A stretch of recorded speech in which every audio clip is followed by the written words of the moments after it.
Well, College of Eastern Idaho, welcome. What a pleasure on this Friday to have Trustee Craig Miller with us. It is a wonderful opportunity to visit with him. I want to welcome you, and it's been a nice format. We have a number of people, both internally and externally of the college, that have a lot to do with the college, have been instrumental in both the startup and the direction we're going. So as I mentioned, Craig Miller is going to be our guest today. So Trustee Miller, it's a pleasure to have you. Thank you for spending some time with us.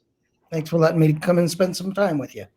Well, you have actually just changed jobs, and we'll switch in just a moment to that. But a really good way to start is just a little bit of background. So tell us a little bit about yourself, Craig, and we'll get into some details of the college and your new job. Okay. Well, I was born and raised probably less than a mile from College of Eastern Idaho, back when it was iTech. Grew up out in Aman. In fact, I remember when it was a dirt road in front of CEI, and it's been fun to see the growth over the years. I went through schools here, went to college to become an educator, became a teacher of business education. So I was able to teach accounting and computers and things like that at the high school level. Decided to get into administration and become a principal. And I always have to count, I think it's my 18th year as an admin, 23, 24 years in education. And a lot of my time was spent in career tech education, both as a teacher and as an administrator. I've been in the high school level. I work at Thunder Ridge High School right now as an assistant principal, but I was able to start the technical careers high school in School District 93. And I was also a regional coordinator for career tech programs between Districts 91 and 93. And through those programs, I was always able to work with the tech programs at iTech, and have a love for those programs and what they do for students. I just can't imagine not having those programs and what they do for both students and families, and to change career paths for people that really need that high demand, high wage workforce. And so with that, I've just always followed. And I remember back a long time ago when the last time it went for a vote as to be a community college. It was when I was in school going to college, and I was thinking, man, what a blessing this would be for someone like me to be able to get an education and stay close to home and save some money. And it didn't pass way back when. So when it came back again to be a community college, I never got really super involved with the big campaigns, but I was all the underground type, talking to people about why we needed and the importance of having a community college for education and what it does for our students and for our community. It does make a huge difference. I'm always intrigued that Idaho has not embraced the community college system. So maybe being from here, you may not have completely understood what it meant to have a community college, but as a result of fate and a lot of things, you're a trustee of a community college. How does that happen? I would say it's kind of different for me how it happened. Like I said, I wasn't vocally involved with the campaign. I wasn't out there like a lot of our other trustees were. I didn't do a lot of big time campaigning, but working through CTE for as many years as I did, I made a lot of connections with the Wendy Hormans and the Senator Mortimer and a few people like that, to where I got involved in doing some things that were behind the scenes, which I love that. That's what I enjoy doing. And so when they asked for people who are interested in being a trustee, a few people had talked to me about that might be a good position, and I thought, I'll put my letter in, tell them about my background a little bit and how I'd like to support the college and things I can do, and just thinking that somebody else would be picked. But when I got the phone call to be a trustee, it's pretty exciting news for me to be able to help something like this from the ground floor and just be a support to the college in any way I can.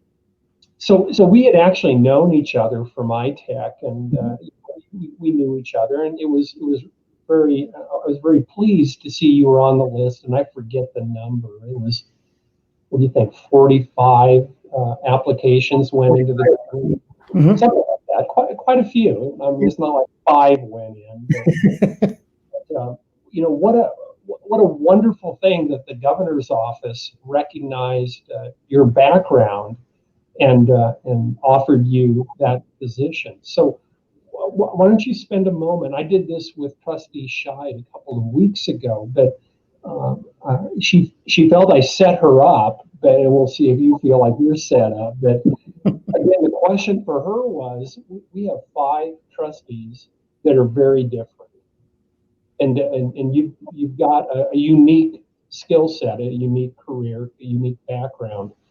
How do you see the 5 of you working together? And as you think about the other trustees, what do you think the strength of that different background might be for the college? That's one thing that I've been amazed with the governor's office, to be able to take those 45, 50 applications and pick out 5 people that had such diverse backgrounds, but had a passion for the community college to get it going the right way. Right. I will say that I don't think it ever shows in a board meeting that we really disagree a lot. But we all come from different viewpoints, and there's discussions both in a board meeting. There's discussions personally, one-on-one with each other, to understand where each other's coming from, because we want to all understand everybody's points of view, because I believe we all have great respect for each other and that point of view, to be able to make the right decision and to help the college be able to move forward and grow and progress, and to continue to give a great education to these students. Whether it's a student straight out of high school, a student still in high school, a student coming back in their 40s for a new career, we want to do what's best for those students. And it's so nice to see things from different viewpoints and different vantage points from somebody you respect. It's easier to have some conversations when maybe you don't agree and don't see eye to eye. At least we're willing to listen to each other and understand where we're coming from. So it's really my second time on a board, but my first time being feeling that respect is great as we have it, to where we can work through issues and work through things that are going on and come out with a great solution for students. It's been a fun process for me to be involved in. It has, and I don't know if you were elected on the other board, but this is unique because you're elected. And if I remember correctly, you've had 2 elections so far and been successful with both. Yeah, that's a different process, because I've never thought of myself as a politician. Right. I've never thought about running for public office. That's just not something that I'm comfortable with. But I believe that I am a good fit with the Board of Trustees, and that's why I continue to do it. Well, let me tell you the 2 pieces of your background that I think add a nice dimension to the board. So you are in education. You work with that, and of course it's at a K-12 level, but nevertheless it is education. You understand the state board and all of the elements of that, but then you also have a CTE background, and none of the other board members have that. Let's call it public education background, and you bring an understanding of that as we get certain issues, and can really explain and advocate for things that may not be easily understandable by others.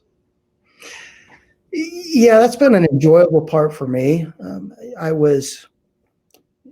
got into a career because I wanted to be an educator. I wanted to teach people things. I wanted to help people. I wanted to be able to help someone grow, and that light bulb going on for people is something that I love to see. And being an admin as a principal, you don't get as much of that in a classroom setting, or as much as seeing those light bulbs go on. You get a lot of working with students, and they're a lot of times very challenging students that don't want to learn. And so to be able to come to a board and take some of my background and help explain some things that might be difficult for somebody to understand that isn't in the public education sector. It's been fun for me to maybe, as you're explaining things, I'm understanding it, but I can tell others aren't understanding that aren't in that realm, and to be able to present it in a different way so they understand. It's you and I can kind of tag team explaining different policies, procedures, budgets, things like that, and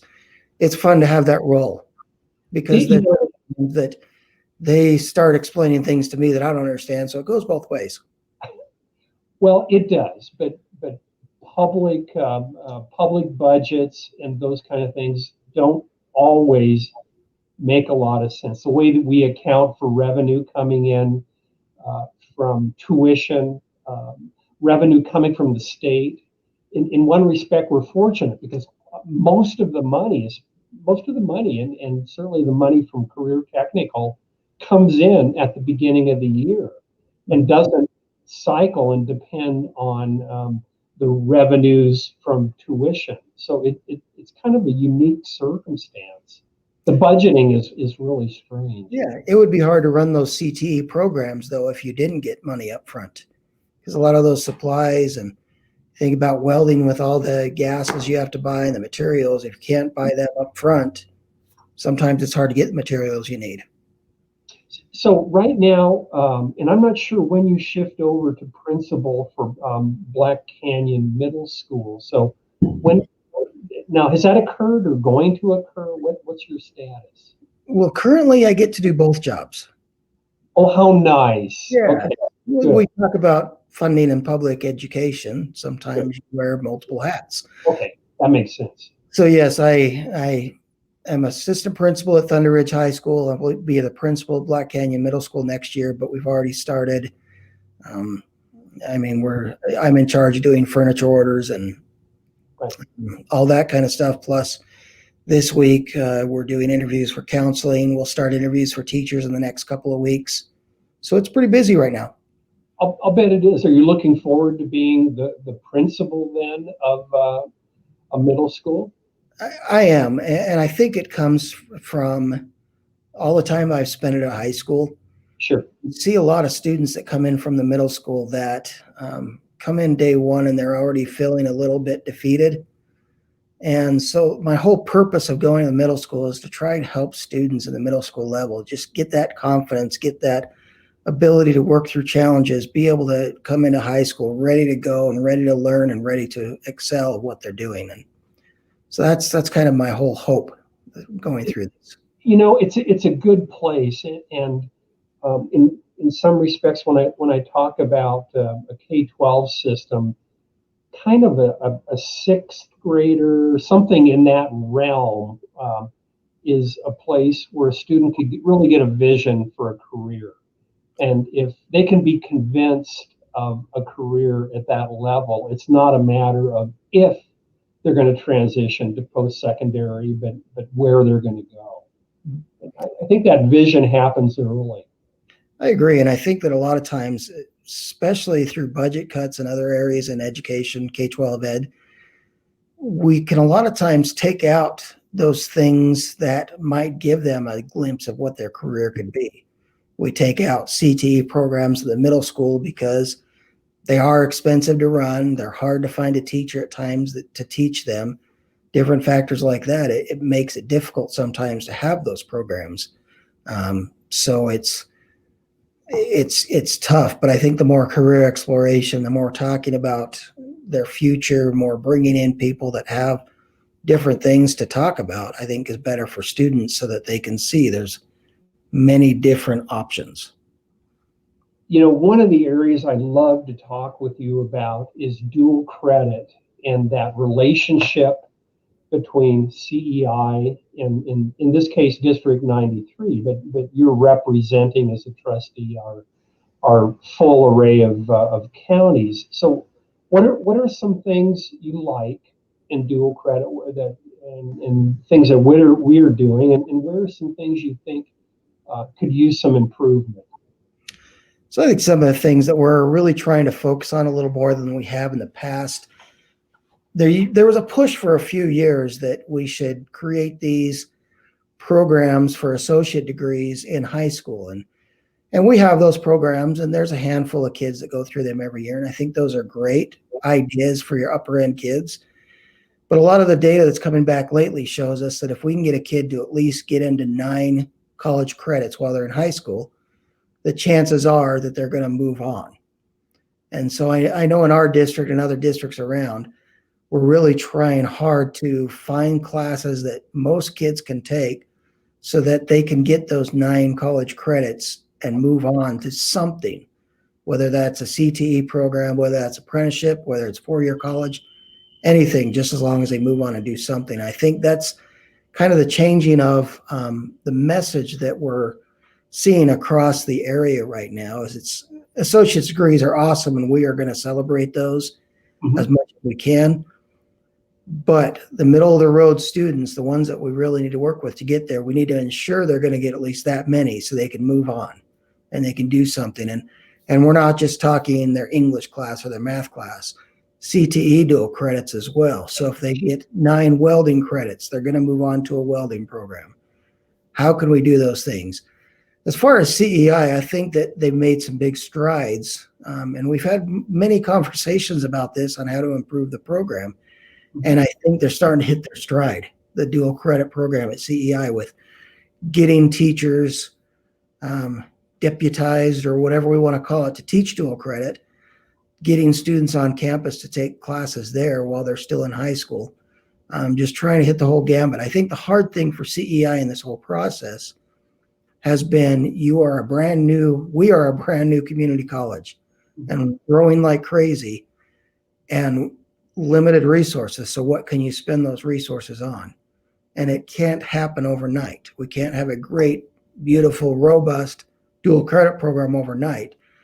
So the best thing CEI has done as far as dual credit has gone is setting things up to make us can be successful in the long run, not just trying to grab whatever they can as quick as they can and getting people in that probably should not be teaching dual credit. So it's been a great conversation ongoing that we've had over the last 3 years. Oh, that's about right. We had relationships as iTech, but the second we moved over to full comprehensive community college, that realm of dual credit became an important element of what we do.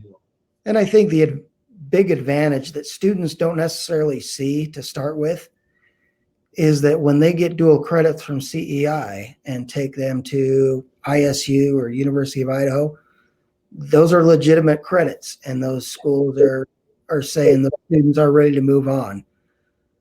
I don't know if I can comfortably say that about all the other dual credits that we do. So because it's been set up right from the beginning, there's a lot of clout in those credits from CEI that high school students are earning. You know, I'm glad you brought that up. So let's spend a minute on that, because the trustees were very clear with me as we began the school and started talking about dual credit, that in our case, as much as possible, with few exceptions, in transfer credit, the high school teacher would have to have a master's in discipline. So essentially the same elements as any of our adjunct. And that does leave some very talented high school teachers not being eligible to teach for us. And I would agree with that, but I think the dual credit program has been very supportive to finding ways to get them on a path to be certified. Exactly. Right. And I think that makes a big difference. It's not a no when they ask to do it. It's not right now. Here's what we need you to do to get ready for it. And I like that approach to it. We expect more, and we expect these things out of our dual credit instructors, and that's the standard for us. In a lot of cases with Vice President Barber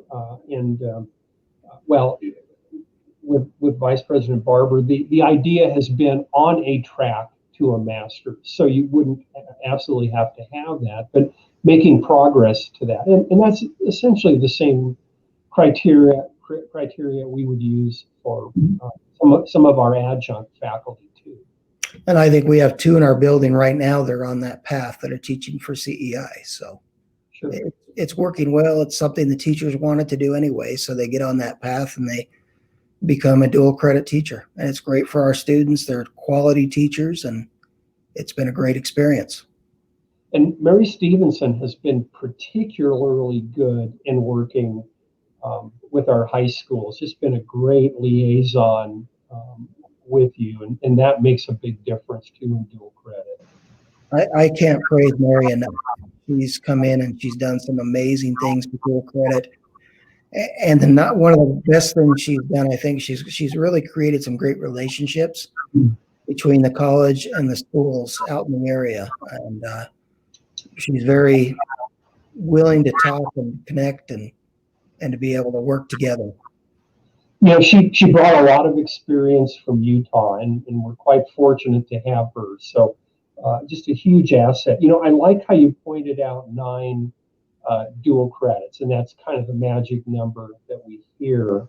So once a high school graduate has at least 9 credits, the chances of going on, it would immensely increase. Yeah, and that's what we're seeing. You know, I'll just give an example at our school.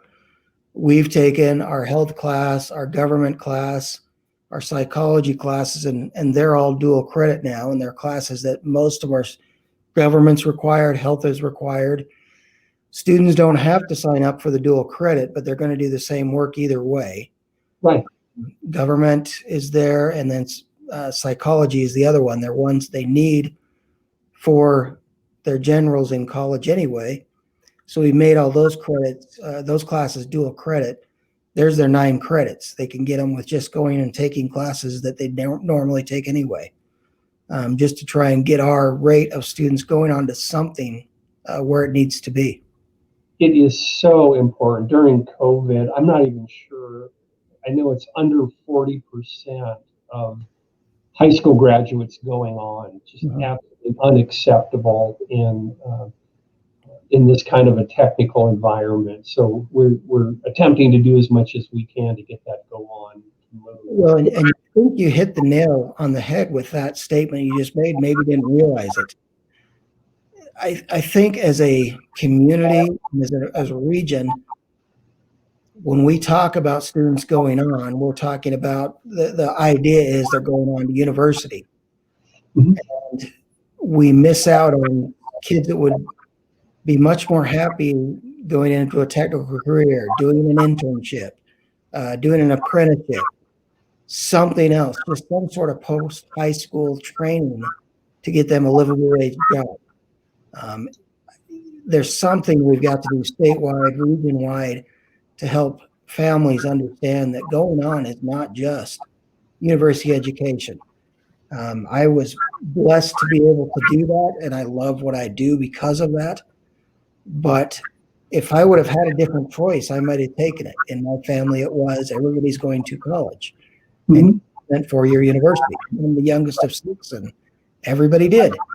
And that's just the way my parents brought us up. There wasn't a lot of other options. Now there's so many options and so many things that students could go into. We've got to change the delivery of that and figure out how to get more students into training and education that they want to do, that they'd be happy doing. Yeah, you probably remember that there was this discussion during the bond levy bond discussion that iTech was aimed at career technical, and of course that's your full background, and you've got a fondness for it. But then, as the story would go, the new community college would move purely into university transfer and not do much with career technical. You want to address that? I think we've had many conversations about that. And in fact, you know, because I had a career tech background, and a lot of those teachers I know on a personal level from working with him, when I was placed on the board, I had many emails and phone calls.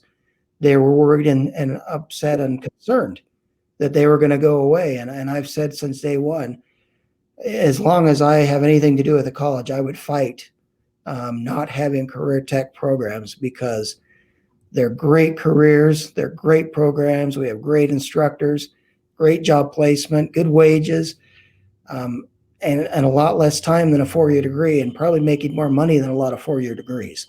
It would be, we'd have some serious words, Dr. Aman, if you decided you want to take away CTE. So let's not go down that road.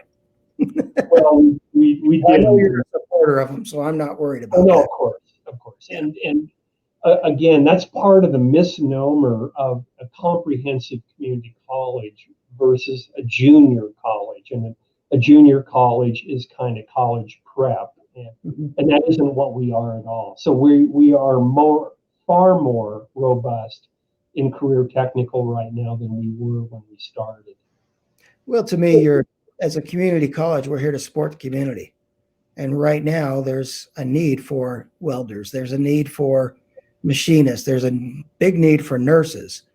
Yeah. Why? It doesn't make sense to me why a community college would not have those programs if they're there to support the community. I think, and of course, the trustees have been great advocates of increasing the nursing faculty in our throughput. But I think iTech probably had something like 40 nurses, something in that realm. And right now we're close to 200. So over the course of 3 years have really significantly increased the number of nurses. And we're still not making a dent on demand. It's a huge community need. So that's just one way that you're supporting the community.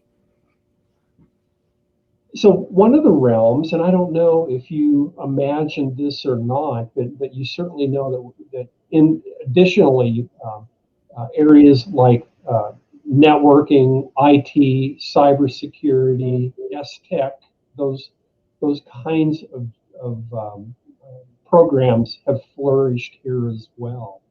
What comes to mind? What's going on at the high school? Maybe I'll phrase it that way. And are you seeing a lot of interest in that with high school students, where it's a natural move over to that with us? That's a hard question to answer, because some schools you see great programs, other schools you see not so great or no program. And it all comes down to, I say this over and over and over again, you could have a program with the best information in the world that could make somebody $1 million a year after a year of being in the program. If you have the wrong instructor, you're not going to have a program.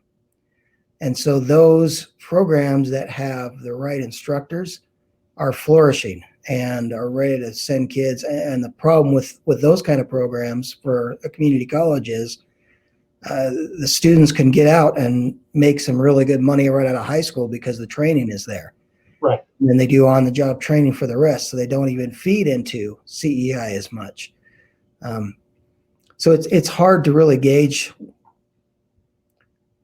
how many of those programs are sending students to CEI, because I think the students that are coming there are ones that wanted it in high school, but it wasn't offered. Right. There's a few students in the last year or so that have been in our counseling center, and they've talked about what they wanted to do, and our counselors have been able to talk to them about the program, whether it's ESTech or cybersecurity at CEI, and they get excited at what they can do after high school. And so it's tough, because you've got to find the right person to do, especially work with high school students, and can get on their level and be able to teach them valuable things in a program like that. Yeah, exactly. We talked a little bit about a bait and switch that we're attempting with District 93. So we're doing some level of esports, and COVID kind of threw a glitch into that. But what we would love to do is get high school students interested in competing in electronic gaming, and then it's a natural progression into some sort of IT work. That's not a bait and switch. That's advertising. That's promotion. That's recruiting. Oh, there we go. It's advertising. That's right. You talk in the kids' language. You get them interested in things that they're interested in. You let them know there's a place for them. We have an esports club here, and it's kids that never talk. There's some kids in there that never talk to anybody the rest of the day. They go into the esports club after school, and they're a totally different student because they're comfortable. They're where they belong. They're with people that are like-minded, and then they can be themselves. So the recruiting you're doing, that type of thing, those are great programs for students that really get into that stuff. And it's why at the high school level and middle school levels, we have all kinds of different clubs that are all student-based. Same things happens at community college level is when there's a group of students that are like-minded that want to get together in a group. You let them go for it because then they belong. Then they feel comfortable. Then they have a place to be. They're going to stay. So one of the things, now you wear a double hat here, and we've talked about it a little bit. One of the things that we talk about is trying to get 30 credits into a high school student as a graduate, and we've had a couple of students from high school that literally have their associate's degree, so even an associate of art. So they essentially would bypass us completely. But in one respect, I guess from a business model from the college, it isn't good for us because we've lost a year, that freshman year at CEI. But on the other hand, for that student, we have catapulted them through that freshman year, which they've gotten at the high school, and now they're sophomores with us. How do you think about that, Craig? Well, I think part of it goes back to what the board is. One of the directives we've given you as the president is we want to cut down the time to degree. Right. Because a lot of community colleges, people are taking classes when they can, as they can, and then it stretches out that associate's degree, and a lot of times it's hard to keep them active. So if we can speed up time to degree, to me, that meets one of your goals. There's a couple things you talked about there. So the students that get the associate's degrees while they're in high school, they are university bound, probably 99.9%. And why worry about them? They're going to be fine. They're going to do great things. They're going to be my boss someday, I'm sure. So I don't worry about them. We talk about 9 credits for everybody to get them to go on, but you're right. There is that sweet spot of 30 credits that if we can get them 30 credits, which I would say, if we ramp it up right, I would say probably 40 to 50% of the high school students could do that.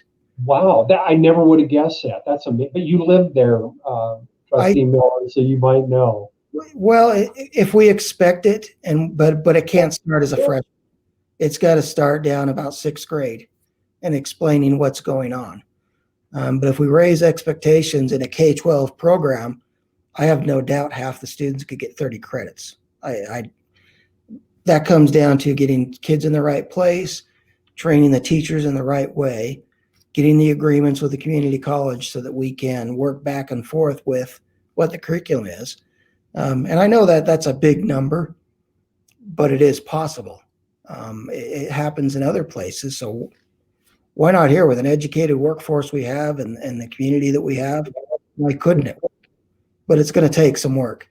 So that 30 credit is an interesting spot because you do miss out on those first freshman classes, but also you miss out on those students that come a semester and decide they can't do it and never come back until they're later. So we can get them into some classes that are a little more into what they want to do, which will retain them a little bit better. And I don't think you'd see as many students drop out if they come in as a second year as opposed to a first year. Absolutely. Yeah, that's interesting. Now, You're going to hold me to this 50% now, aren't you? I'm sorry? You're going to hold me to the 50% now, aren't you? We have it on tape, Trustee Miller. So yes. So here is the interesting thing that just it surprised me, but part of this is a culture, I think, like you described in K-12. But um, for our viewers who may not know, there's two kinds of dual credit. So dual credit itself, all this falls under early college. Dual credit itself is offered in the high school with high school teachers that are qualified to teach. And then we have something called concurrent credit. And concurrent credit is when a high school student leaves their high school and comes onto campus and essentially sits in with our faculty and some level of our college students. And it's just been hard to get a lot of students interested in leaving the high school.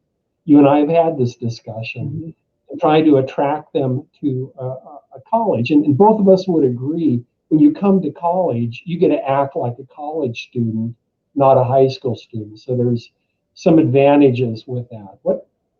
Why is that hard?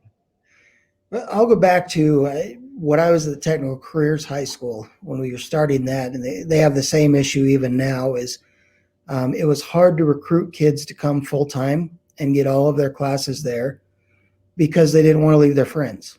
Right. And it's the same of students coming to the high school or the college campus. They don't want to leave their friends back behind. If there's a group of 3 or 4 that are going to do it together, you'll have no problem getting them over there. But to get one individual student, it takes a special student that's pretty determined to be able to leave their friends and come over to a college campus and do it. That's why I think if we're ever going to make the concurrent enrollment work, I think we have to really look at recruiting cohorts of students, groups of students. And we've had that discussion before as well of, bring your friends, come meet with us. Let's tell you what it'd be like. Here's what it would involve. Here's the benefit to doing it. And getting small groups of students to commit to it instead of individual students. Okay, so we'll work on that because I think there's a lot of advantages for a high school student to take a couple of classes on a college. And I think, I think we both agree that you've got to think of yourself as a college student to become one. And that's the problem, is that a lot of our high school students just don't think of themselves in that way and never pursue this. Well, I'll share a background story with you that just relates to that. My senior year in high school here in the area, I went into my guidance counselor and decided, hey, I think I want to go to college. I think I can do that. And my counselor said, I'm not sure if you're college material, but here's some information for the military. And not that I think military is a bad choice, but it just bothered me a little bit that somebody didn't have confidence in me that I could do college. And I'm the kind of person that when someone tells me I can't do something, it's going to make me want to do it even more. So I did work with that individual later on and made sure they knew that I had a bachelor's and master's degree just to make it help. But that it's true. We have to help these kids understand that they're all able to do it. They just need to believe in themselves and be able to do it. Sure. So that's why that relationship is so important with us. Craig, spend a minute with the technical high school in District 93. I am so impressed with that. It's done on just a shoestring budget, but what a great, you guys are doing some really amazing things there. So tick off a few of the things you're working on students with. Okay. So Technical Careers High School has, I believe they still have 7 technical programs to do. Students can come over there and work on and be able to do different training. Sorry, somebody jumped into my office real quick. They have welding, auto mechanics, auto body, construction. They do an EMT program, computers. They have an ag program. It's kind of one of the proudest things I am about my career is being able to have a hand in starting that program. But it's more than just the technical programs. We hired general ed teachers to teach the core subjects in an applied way. So they still do math and science, but they do it in a way that kids can understand and kids have more interest in. So they'll write a process paper like they would in a traditional English class, but it might be a process on how to change brakes or how to replace a carburetor or how to frame a house. And so it's something students need to do, but plus skills that they need to understand. And students can get out with certifications, college credits, and then go into the workforce, or they go into a technical program ahead of someone that just walks in. And it's got a special place in my heart. And Lyndon Oswald's the principal over there now, and he's doing a great job with carrying on and keeping it going. Hey, spend a moment too and talk about construction. You got your students are doing some interesting things in construction. What's going on over there? So they've changed a little bit in this last year, and now they've got both a residential construction program and a cabinet making program. Right. And so you can do both rough carpentry and finished carpentry when they get out, which is kind of fun. And then we've also been involved with National Home Builders, and they do a national student competition where students are given a set of plans with a plot map and everything that goes involved into building a house, and they have to come up with a timeline, a cost sheet, any adjustments they might make for the area that we live in, and do a presentation to some nationally renowned builders in the United States. And great opportunity for students to learn some great skills. It's more than just swinging a hammer. It's more than using a saw. It's how to run a business. It's how to be a productive employee. It's how to be a good human being and a good employee and be able to be successful in life. Yeah, sometimes we call those soft skills, which aren't a particularly good title, but employability skills better. I'm sorry? I like employability skills better. Sure, those are good. Sometimes they're called critical skills as well. Yep. In the business program, what are some things that you're doing at the high school in business?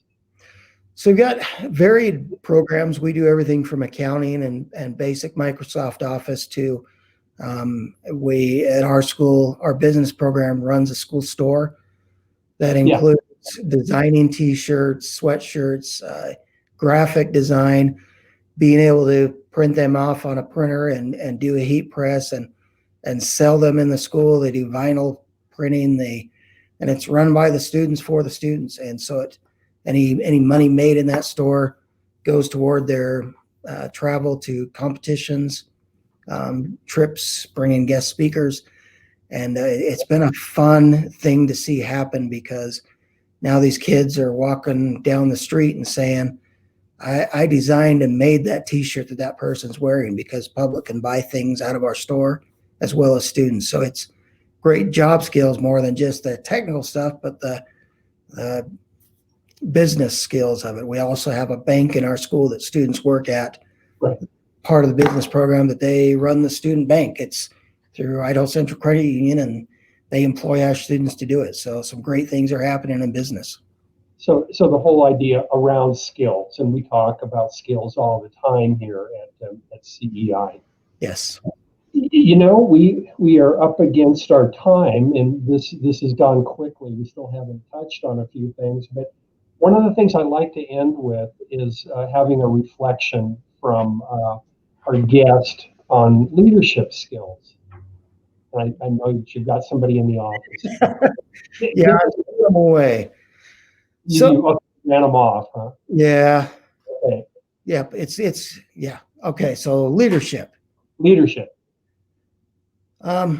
This year's been kind of different. It's been different for everybody. And I think a couple things that I've learned about myself that have really helped is, number one, to continue with my vision, what I have that I want to get done, so I know I can get things done and move forward. I've also learned a lot of flexibility. There's never one right way to do things or right way to get things done. So be flexible in whatever we're doing. And then probably the last thing is be a support. You and I know that when we have employees, we hire the best dang people we can. and we support them and we help them do the best job they can. And that support this year has been probably more important than any other year to help people be successful. And when other people are successful, it makes the whole organization successful. Yeah, I like that reflection on support. This COVID year has been hard on everybody. So knowing that your employees and staff are supported make just a world of difference. So, Trustee Miller, thank you so much for spending time with us. This is really helpful. Your facet in K-12 and the background you've got has helped this college immensely. Well, I appreciate you having me. It's kind of fun to be watching these and now get to be on one. And I appreciate your time. And just for anybody that's watching, know that all the trustees are here to support the college and what we're doing. And we're available for questions or comments, or just let us know how we can help. Absolutely. It's a great group of trustees. We've got the best group of trustees of any of the community colleges. I agree. Absolutely. So for our viewers today, thank you so much for spending some time with us at noon on Friday. It's a wonderful opportunity again to understand all of the components that go in to College of Eastern Idaho. So I want to thank you for viewing, and I want to welcome you or invite you to come next week on Friday at noon. So thanks for